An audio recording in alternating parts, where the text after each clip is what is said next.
شلونكم؟ شو اخباركم؟ رجعت وياكم فيديو جديد. اليوم عندنا هاي الطيارة جاي نطير بيها، لما جاي تشوفون هذيك هي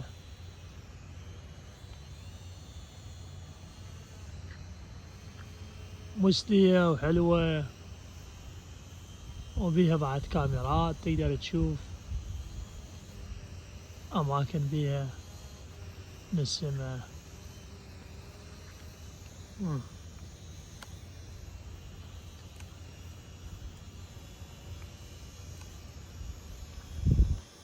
شي حلو، ومتى بس يعني كبسة من هالدقمة هي تنزل، تنزل براحتها.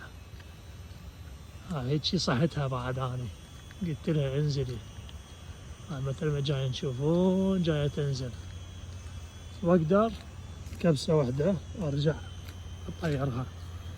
شوفوا ارجع طيرتها.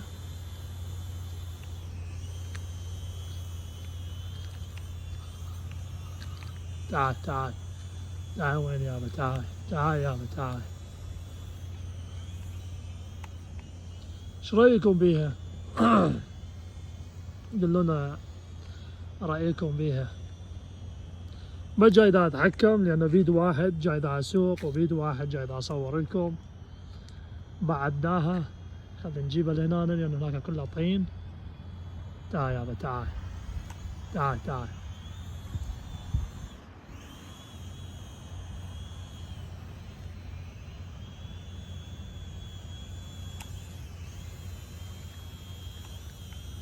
هاي اشتريتها حتى اخوف بيها الطيور، حتى بعد ما اشمر عليهم حجار وهيك.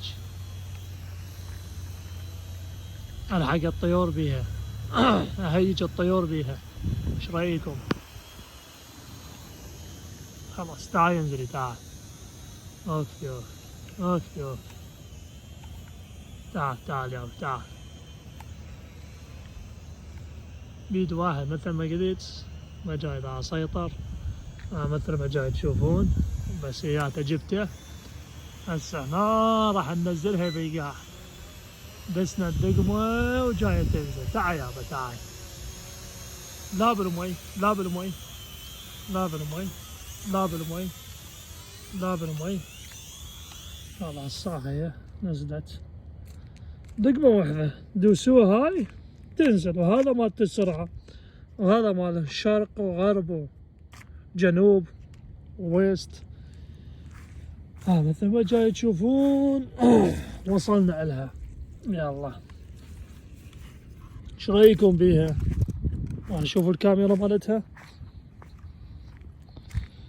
تقدرون تشوفون بيها كل مكان.